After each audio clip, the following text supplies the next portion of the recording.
Hello everyone.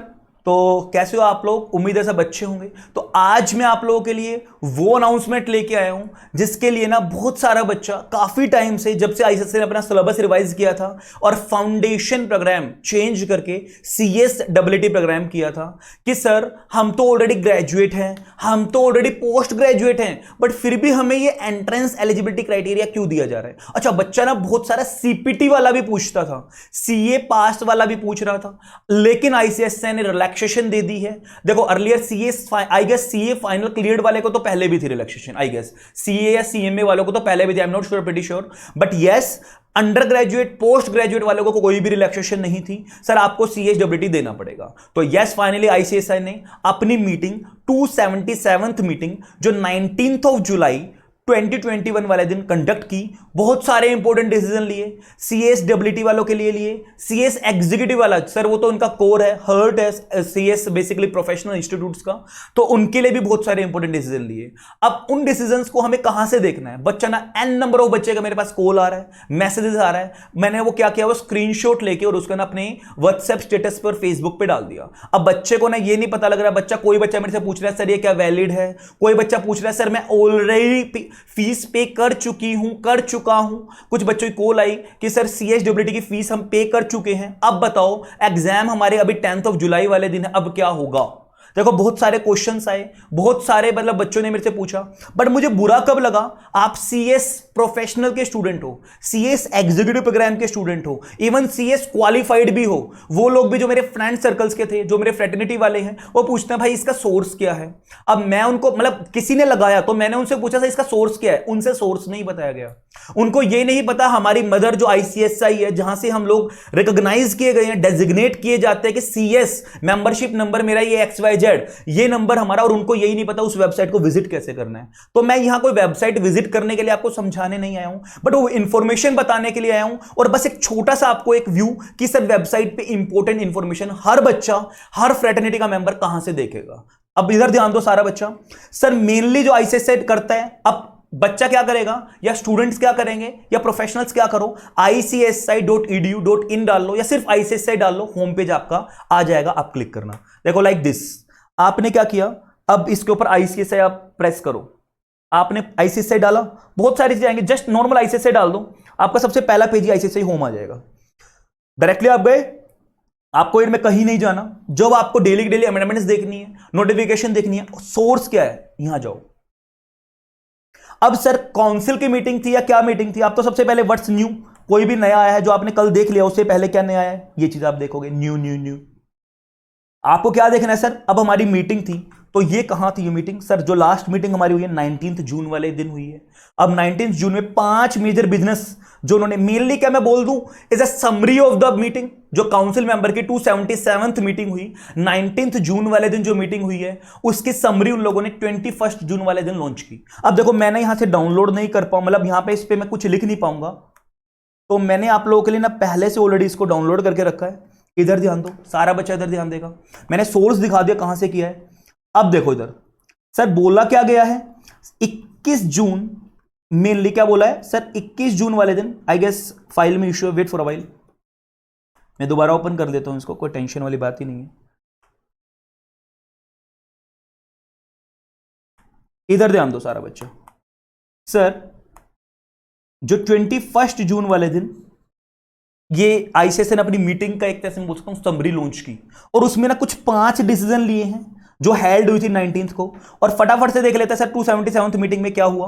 पहले वाला आप लोगों के कोई काम का नहीं है, SIRC, जैसे आप सबको बचा 4 जोन होते हैं हमारे NIRC, SIRC, WIRC, EIRC, तो जो सर SIRC है ना वो एक नया चैप्टर लेना चाह रही है, मंगलुरु चैप्टर, तो वो चैप्टर आप लोग मतलब आईसीएसआई परचेज कर रही है, एक्वायर कर रही है, एक्विजिशन कर रही है, एक नया चैप्टर और खुलने वाला है, जो साउथ साइड वाले बच्चे सर उनके लिए इंफॉर्मेशन है। फिर बोल रहा है कि कैजुअल वैकेंसी थी, जो बच्चा कंपनी लॉ पढ़ चुका होगा उसको पता होगा what is the meaning of casual vacancy, तो कैजुअल वैकेंसी जो EIRC में थी वो भी हम लोग फिल कर रहे हैं 13th मीटिंग में।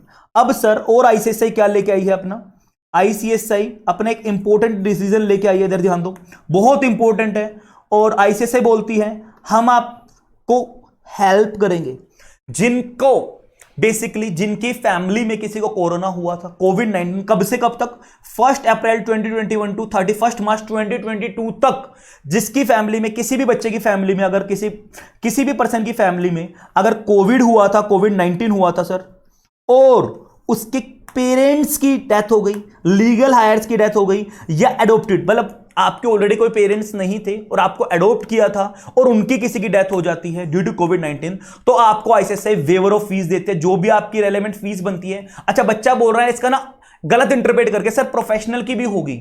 अरे नहीं सर, आईसीएसआई ने सिर्फ एग्जीक्यूटिव प्रोग्राम मेंशन किया है, तो आप फ्रेश जब आईसीएसआई में एनरोल कर रहे हो तो वहां की आपकी 8,000 10,000 जो भी आपकी रेलेवेंट फीस है, मेरे को एग्जैक्टली नहीं पता, तो वो आपकी पूरी की पूरी वेव हो जाएगी, वेवर ऑफ फीस। लेकिन किस केस में, हु लॉस्ट देयर पेरेंट्स।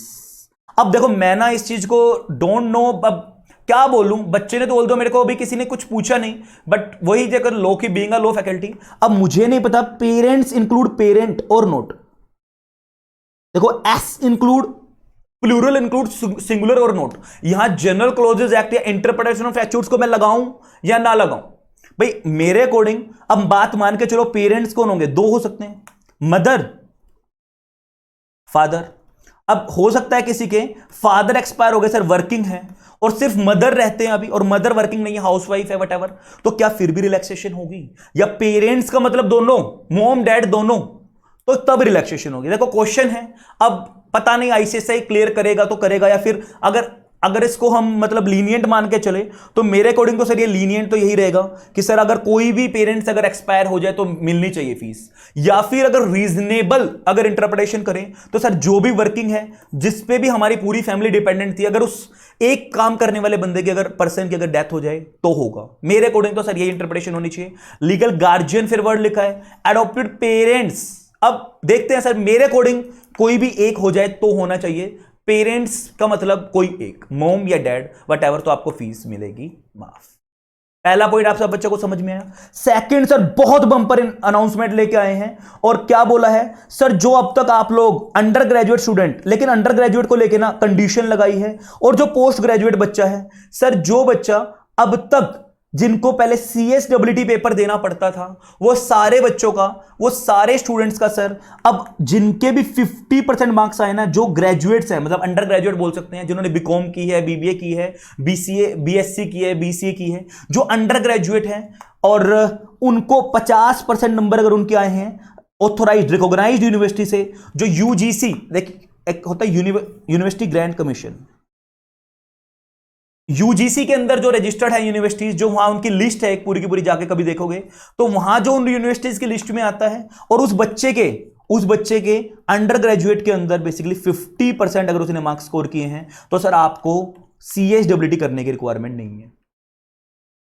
और पोस्ट ग्रेजुएट स्टूडेंट, मतलब सर जैसे M.Com मास्टर डिग्री अगर किसी के पास है, M.Com अगर आपने कर रखी है, LLB LLM अगर आपने कर रखी है, तो मान लिया जाएगा सर रिकॉग्नाइज्ड यूनिवर्सिटी, वहां कोई क्राइटेरिया नहीं है, वहां 50% कोई क्राइटेरिया नहीं है। पीजी वाले बच्चों के लिए ना, पीजी वाले बच्चों के लिए, पोस्ट ग्रेजुएट वाले बच्चों के लिए नो क्राइटेरिया, कोई 50% वाला क्राइटेरिया नहीं दिया गया है।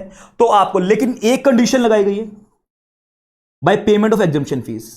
अब ये फीस क्या होगी, जो आप CSWT एनरोल करते टाइम देते, लाइक 1000 रुपीज या जो भी आपकी फीस बनती है, तो वो 1000 रुपए आपको एक्स्ट्रा पे करने पड़ेंगे। लाइक फॉर एग्जांपल 8000 आपका एग्जीक्यूटिव रजिस्ट्रेशन है, प्लस आपको वो एग्जामिनेशन फीस 1000 पे करके आपका काम चल जाएगा। अब आपको अलग से CSWT पढ़ना या उसके लिए बहुत बड़ी अनाउंसमेंट लेके आए हैं, प्लस लास्ट और एक बच्चों के लिए लेके आए हैं।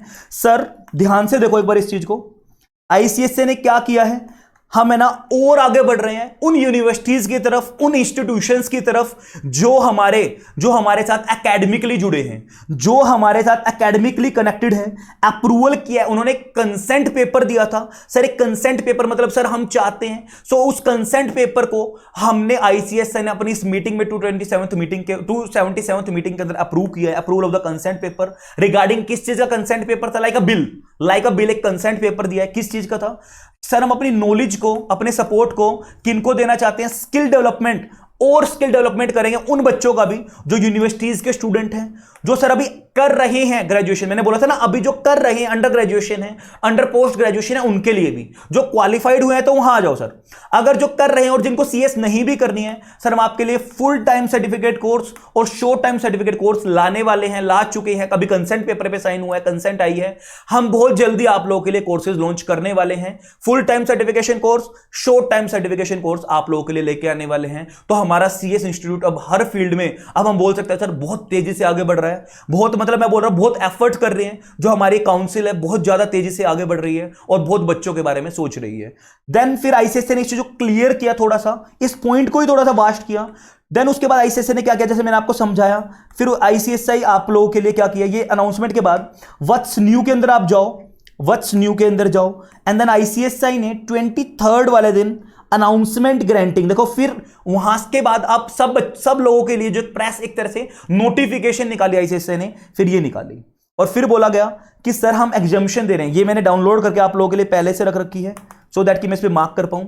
अटेंशन स्टूडेंट्स, अब ये मेनली स्टूडेंट्स के लिए आई है, पहले वाली सबके लिए थी। अब स्टूडेंट्स के बारे में बोला गया है कि सर जो भी बच्चा granting admission to graduates, post graduate recognised university से की है, लेकिन उन बच्चों को जो नीचे दी गई बच्चे हैं सर, 277th मीटिंग के अंदर हेल्ड जो 19 तारीख को हुई थी, सीएसडब्ल्यूटी स्टूडेंट्स में एंटर करने के लिए आपको कुछ रिलैक्सेशन दी गई है सीएस एग्जीक्यूटिव प्रोग्राम में। क्या क्या सर, ग्रेजुएट्स जिन्होंने 50% सेम है किसी भी डिसिप्लिन रिकॉग्नाइज्ड यूनिवर्सिटी से, any other institution in India abroad recognised as equivalent thereto by the council, कोई भी जो बाहर वाले भी यूनिवर्सिटी अगर इंडिया ने रिकॉग्नाइज्ड की है कि हां आ सकते हो आईसीएसआई ने, तो उनमें आ सकते हो। और पोस्ट ग्रेजुएट के लिए तो कुछ भी ऐसा नहीं है। पोस्ट ग्रेजुएट ने कोई मार्क्स क्राइटेरिया नहीं है, 50% है अंडर ग्रेजुएट वालों के लिए, यानी जो ग्रेजुएशन वाले हैं।